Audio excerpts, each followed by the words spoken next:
Assalamualaikum and good evening. Thank you for watching USM News. I'm Hazira Muhammad Ismail. And I'm Mariam Salsabila Amir Saifuddin. Study from University Science Malaysia show that nearly one-third of Malaysian reef only have been between 35 to 50% left to recover. Even more alarming, over 85% of our reefs are directly threatened by human activities. Specifically, aquatic tourism, which has become a massive industry worldwide, has been said to accelerate the destruction. A review by researchers at University Science Malaysia points out that heavy unplanned dive tourism causes severe physical trauma to delicate reef structures through dropped anchors, careless fin kicks, and boat collisions. And the threat is not just physical. Dr. Tan Chung Hong, a coral researcher from University Malaysia Terengganu, states that various sunscreen divers will have been linked to viral infection that triggers severe coral bleaching. Furthermore, when divers swim too close to the seabed, they kick up sediment that smothers coral reef polyps, causing asphyxiation and blocking the sunlight they need to survive. To see exactly how these overlapping rays are impacting our marine region, we go live to our environmental correspondent standing at the main dive jetty of Pulau Redang, Adriana. Thank you.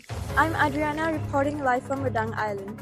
While snorkeling is the main attraction, there's a big conversation happening right now about whether we're actually exploiting the reef. We're talking specifically about chemical bleaching from our sunscreen and the physical damage caused when people accidentally step on the coral. I've got some people here with me. Just a quick question for you guys. Were you aware that things like the type of sunscreen you're wearing or where you step can actually cause the coral to bleach? And since the island is now limiting the number of people allowed in the water at once to stop the reef from getting overcrowded and stepped on, what's your take on that? Do you think it's a fair move?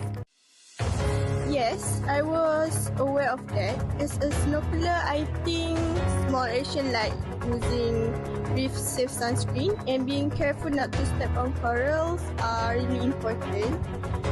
Coral reefs are very fragile and even accidental contact can damage them or contribute to coral bleaching. Tourists should be more educated about protecting marine life while enjoying the ocean. Personally, I agree with the island limiting the number of people in the water at one time. I think it's a fair move because overcrowding can harm the reef, especially when people accidentally step on corals or disturb the ecosystem. Protecting the reef now is important so future generations can still enjoy its beauty. As a snorkeler, we should respect the rules and help preserve the marine environment. You asked for my opinion? I think it's ridiculous. I came over here to go snorkeling, but it got restricted because of coral bleaching. Are you guys seriously? Yes, of course. We need to save our coral. We need to save the ocean. But I think it's too late. This is already suffering right now.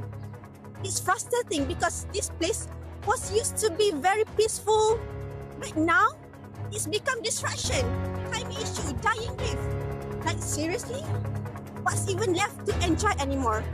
And the worst part is, no matter how many restrictions they make now, it probably won't change anything.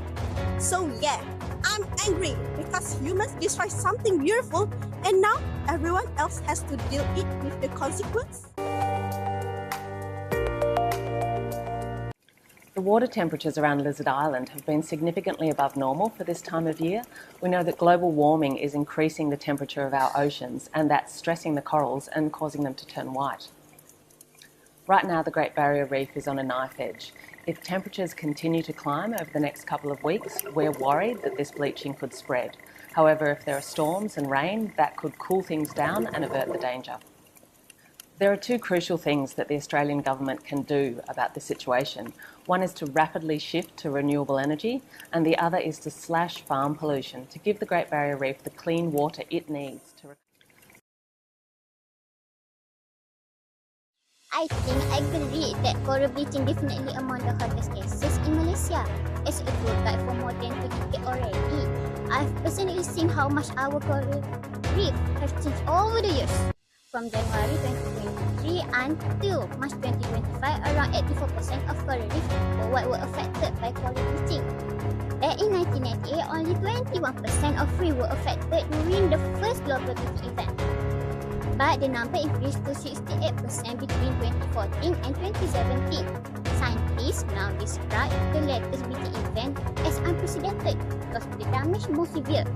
In fact, I believe coral reefs are something we must preserve because they are very important for marine life. Save the corals. Who's gonna save my family? I have doing this job for 10 years and right now we are drowning.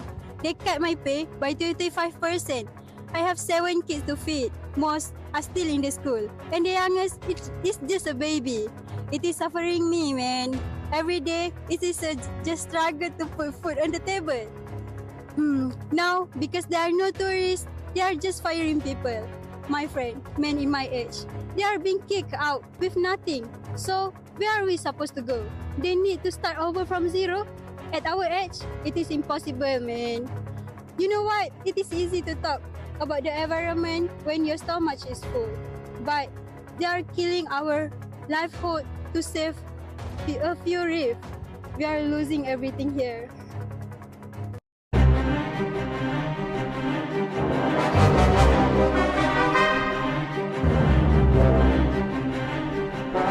As the owner of the Coral Reef Tourism Resort, I agree that preventing coral bleaching is very important. First, it will help to protect the coral reef, making the area more beautiful and attract more tourists in the long term, which benefit my business. But, however, there are also some drawbacks from a business point of view. For example, if we want to protect the coral reef, we must limit the number of visitors. But by limiting the number of visitors, it will reduce short-term tourism activities and income. Still, if we do not protect the coral reef right now, it will become more damaged in the future and fewer tourists will come to the Malaysia in the future.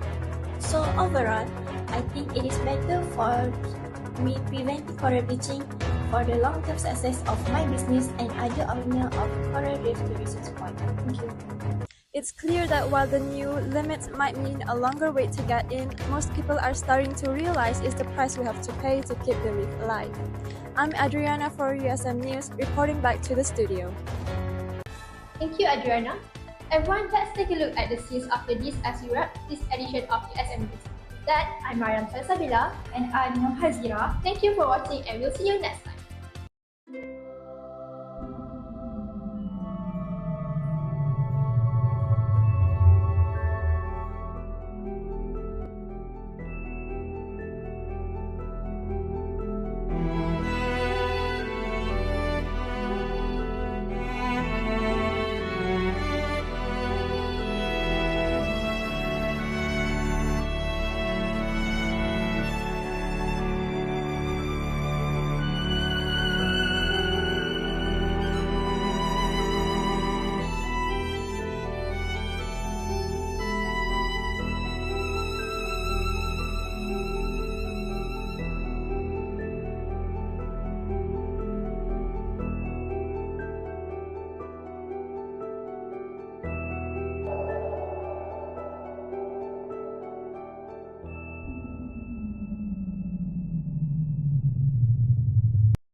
I'm Adriana reporting live from Redang Island.